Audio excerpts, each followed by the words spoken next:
we talk about body, mind, and spirit, but you also touched on the 5 bodies. Yeah.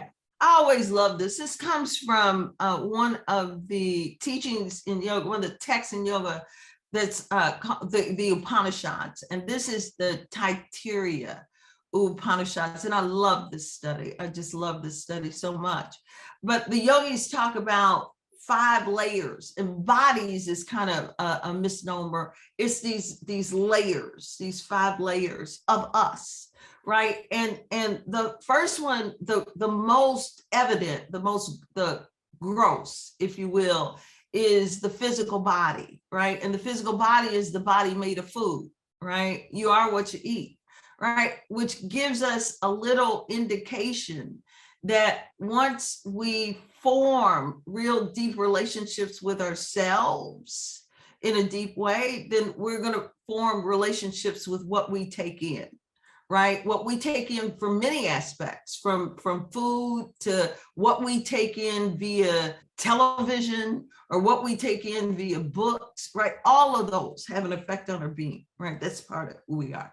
So the first body is the physical body. The second body is the energy body, right? And I always talk about the energy body, like when you go to a doctor and they take, or a physician, and they take your heart rate and blood pressure and all of those kinds of things. They're looking at energy, right? They're measuring a sense of movement and energy within the system. And then the third body is the thinking body, right? That's the mental aspect. And this is the intellect, right? And what we know, the function of the intellect is to coordinate sensory input, all the things that come in from the outside. As a matter of fact, those first 3 bodies are all more about external, they're more external facing, right? How we work within the world, how we deal with it within the world. And then the other 2 bodies are more internal, right? And the fourth one is the character, right? It's our personality. It's our intuition, right? It's that layer of body. And that, of course, is more internal, right? And then the 5th body is the heart, and not the blood pump, right?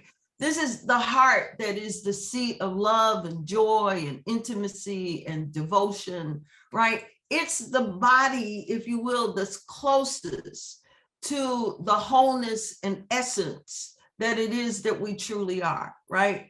You know, I always use this picture when I'm teaching of one of my great granddaughters, right? And I'm holding her at 2 hours old, and I'm looking at this beautiful child. I'm looking in her eyes, and I'm going, this is wholeness. I'm looking in those eyes, and I know that's a little piece of wholeness extracted from wholeness, who at that point can't tell herself from anything else. She doesn't know finger from nose, right? She's a little piece of whole. She doesn't know boy, girl. She doesn't know black, white.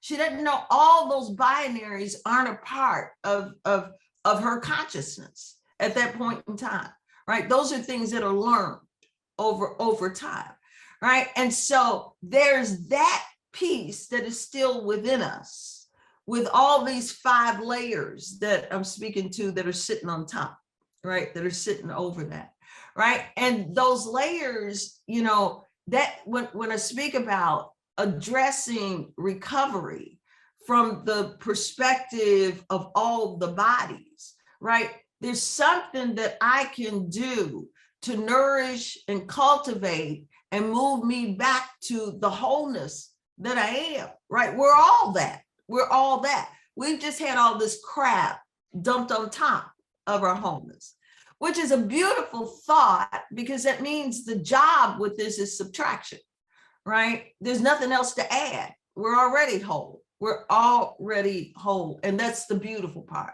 right? We just have to do this subtraction. Right. So the work is in cultivating and nourishing that piece that we really are. And we do this by addressing and looking across all 5 of those bodies, right? And working across all 5 of those bodies. That was kind of long. Just so much great information, and I love what you're saying, right? Because what I'm hearing is, so the journey of recovery really is coming back to who we innately already are and always have been, right? Already are and always have been. Yeah, right? I have. And it's subtraction. I love that thought. It's subtraction. There's nothing to add, right? And that's beautiful. That gives me so much hope. Yeah. Right? Right? Exactly. Yeah. I say, so I often say we're not bad people trying to get good. We're good people just trying to get healthy, right? Yeah, Or yeah. coming back into alignment. That's back it. to an alignment with our values. That's it. That's right? it. And the beautiful part, one of the parts I love about in the work that I do, this addition, right, of yoga to it, right? If I attend to my body, I can feel it. I can feel it. I can feel homeostasis, right? I can feel a sense of balance, right? I can feel a sense when I'm in a sense of integration. And the big deal is feeling when I'm not, right? When I'm not in that sense of balance, or when I'm not in that sense of integration. And knowing that I have tools and supports and community and all these things to help me come back, right? That phrase from 12 Step that I love, we keep coming back.